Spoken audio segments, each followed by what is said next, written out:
Morning everyone, welcome to Aditi's world. কেমন আছেন সবাই? আশা করি সবাই খুব ভালো আছেন। আমরাও আছি মোটামুটি, কারণ এখানে প্রচণ্ড ঠান্ডা পড়েছে। কালকে রাত্রেও 9 ডিগ্রি টেম্পারেচার নেমে গেছিলো। এখন বাজছে প্রায় সকাল 10টা সাড়ে 10টা। আমি দেখুন স্নান করে এসেছি, জামাকাপড় এখনও মিলিনি, কারণ কালকের কিছু কিছু আছে সেগুলোই তোলা হয়নি। তো স্নান করে এসে পুরো কেঁপে গেছি, এত ঠান্ডা আজকে। তো চলুন সকাল সকাল কী করছি একবার আপনাদের দেখিয়ে দিই। এই যে মেয়ের টিফিন রেডি করেছি, জল টিফিন সমস্ত ভরে দেবো। মেয়ে তো স্কুল যাবে, তো আজ থেকে স্কুল স্টার্ট হয়ে গেল। আবার 2 দিন ছুটি কিভাবে কেটে যায় দৌড়াতে দৌড়াতে বোঝা যায় না। তো চলুন এগুলো সমস্ত রেডি করে দেবো, আর আমরাও টিফিনের জোগাড় করব। সকাল সকাল দুধ এসে গেছে, এবার বসাতে হবে চা। চলুন, সকালটা ভীষণ তাড়াহুড়োর মধ্যে দৌড়াতে হয়, এতটাই ব্যস্ততা থাকে যে আর সময় মানে কিভাবে পার হয়ে যায় বুঝতে পারি না।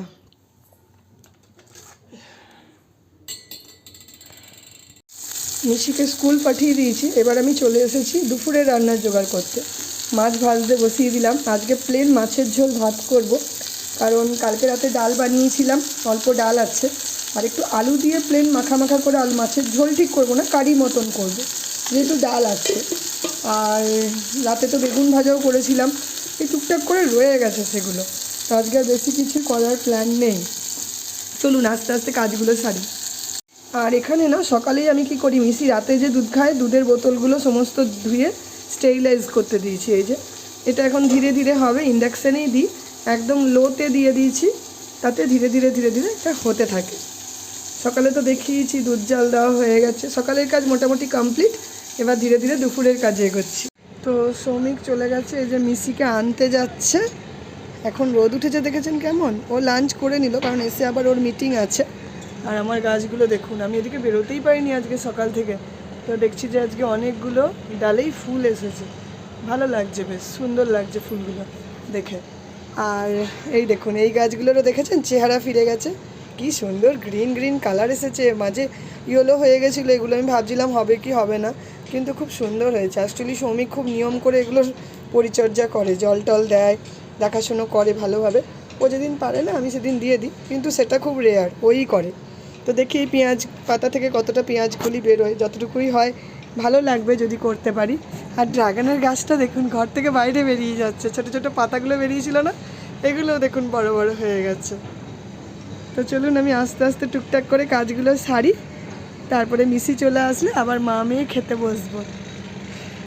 তো শ্রমিক দেখালাম যে মিশিকে আনতে গেছে, আমি এই ফাঁকে কী করলাম, মিশির জন্য এই দেখুন কয়েকটা হোমওয়ার্ক লিখে রেখে দিলাম।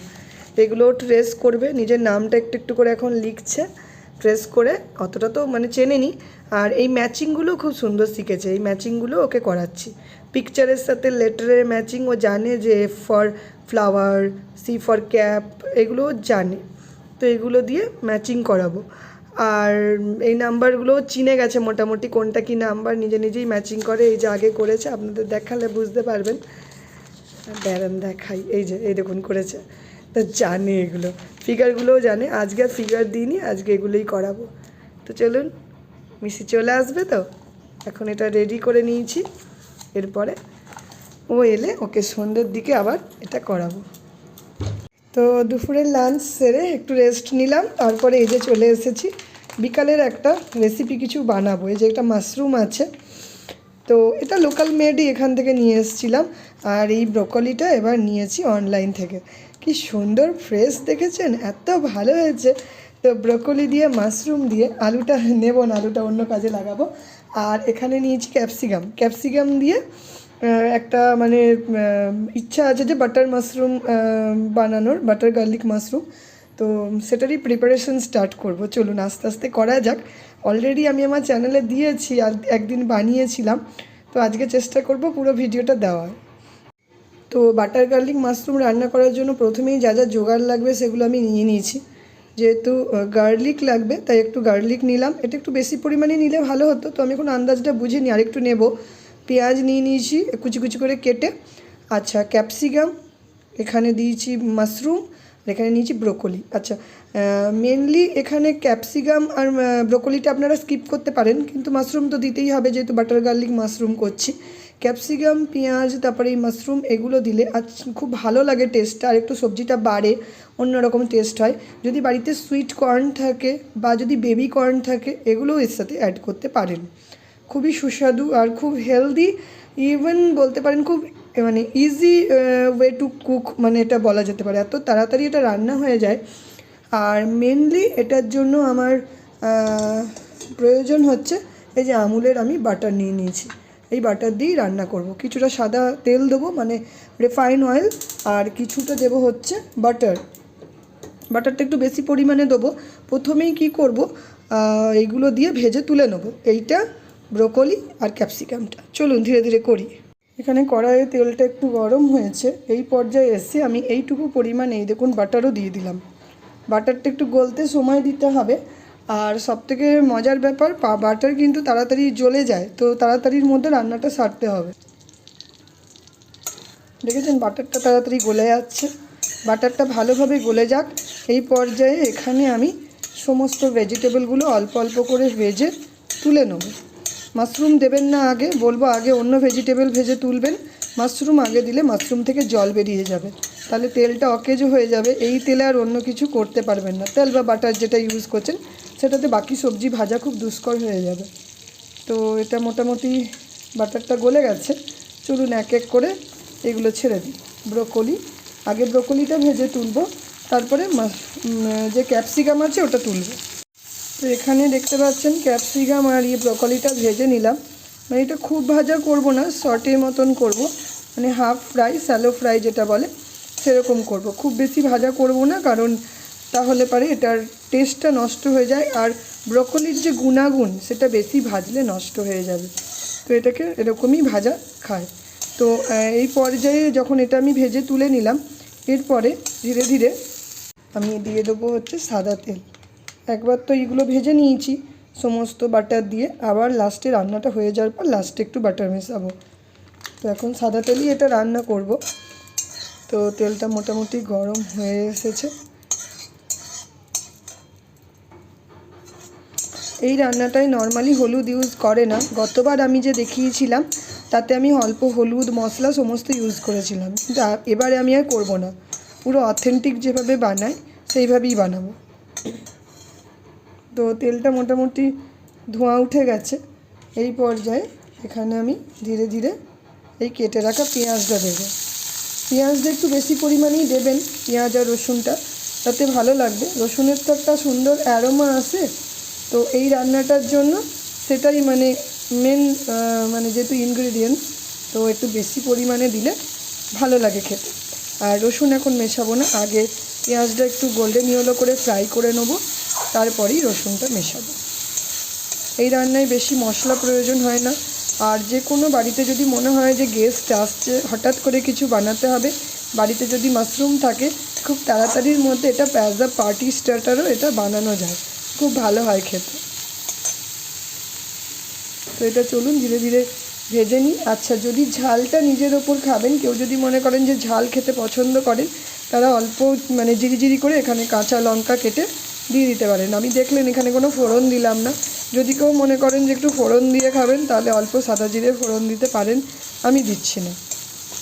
প্লেন এটা পেঁয়াজ আর যেটা হয় রসুন, সেই দিয়েই এটাকে রান্না করব। টমেটো এই রান্নায় যাবে না। আর পেঁয়াজটা দিয়ে একটু জিরি করে দিয়েছি, তাই এখানে আমি আর স্লাইস করে পেঁয়াজ কেটে দিলাম না। এই পর্যায়ে আমি রসুনটাও মাঝে দিয়ে দিয়েছিলাম। মোটামুটি রসুনটাও ভাজা হয়ে এসেছে। এই পর্যায়ে আমি অল্প অল্প করে কেটে রাখা মাশরুমগুলো দিয়ে দিচ্ছি। যেহেতু আগেই বলেছি এই রান্নায় কিছু মশলা লাগে না, খুব সিম্পল ওয়েতে অ্যাজ আ পার্টি স্টার্টার এটা রান্না করতে পারেন, তাই খুব তাড়াতাড়ি এটা রান্না হয়ে যায়। তো ভালোভাবে এটা দিয়ে মিশাতে হবে। চাইলে আরেকটু যদি মনে হচ্ছে বাটার কম হচ্ছে, আপনারা বাটার দিতে পারেন।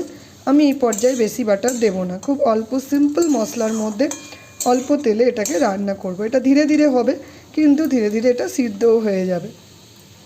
তো এখন এটা একটু ভাজা করে নিয়ে ওপর থেকে একটু নুন ছিটিয়ে দেবো, তাহলে এটা থেকে তাড়াতাড়ি জল বেরিয়ে যাবে আর খেতেও সুস্বাদু হবে।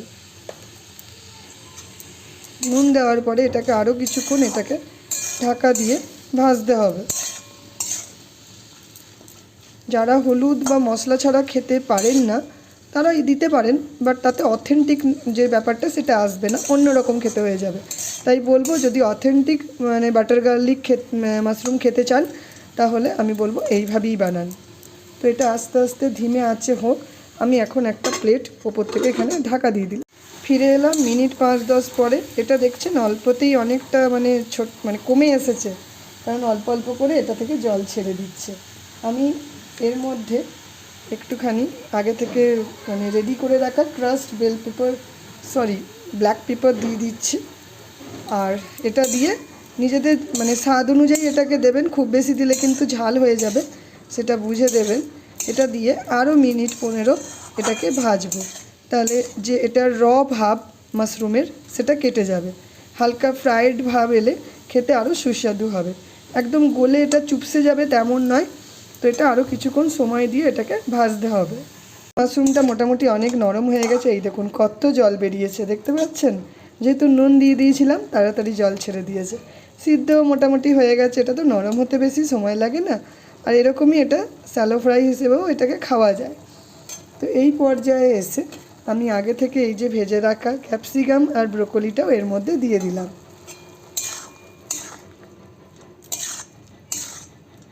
দিয়ে ভালোভাবে এটাকে মেশাতে হবে। আর এখানে যেন মানে যে ভাব আছে মাশরুম, ক্যাপসিকাম এগুলোর মানে আর ব্রকলির প্রত্যেকটা যেন চলে যায়। আর ভালোভাবে আমি দেখেছেন তো পেঁয়াজ আর গার্লিকটাকে ভালোভাবে ভেজে নিয়েছি, তাতে কি হয়েছে এখানে একটা মানে যে কাঁচা গন্ধ সেটা যেন না থাকে। তো এটা আরও কিছুক্ষণ হোক, ভালোভাবে মিশুক প্রত্যেকটা। এই পর্যায়ে একটু নুনটা চেক করে নিলেই হয়ে যাবে, আর সেরকমভাবে কিছু রান্নার নেই। হ্যাঁ, আমি লাস্টে এটা যখন রেডি হয়ে এসেছে আমি এই পর্যায়ে এখানে দিয়ে দেবো হচ্ছে আগে থেকে কেটে রাখা এই যে স্প্রিং অনিয়ন।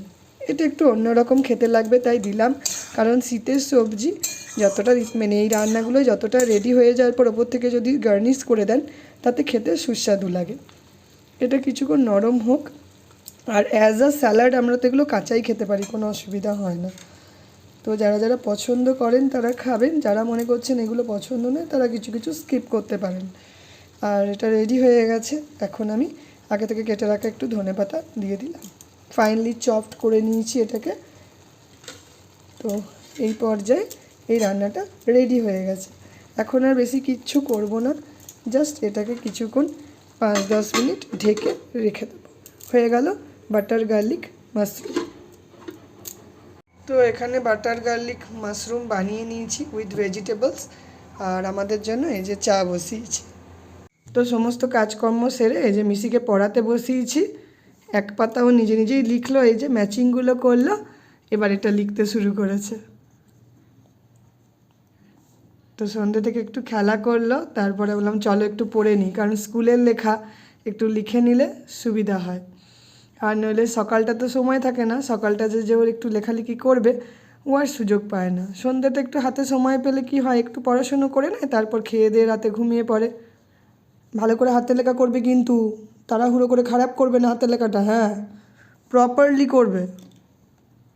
উল্টো করছি না তো? না, একদম ঠিক করছো, কিন্তু সুন্দর করে লিখবে। ওই ওপর থেকে শুরু করো আবার লেখা। একটু দেখাও তো কেমন তুমি লিখেছো, সবাই দেখবে, আঙ্কেল আন্টিরা দেখি। ওয়াও!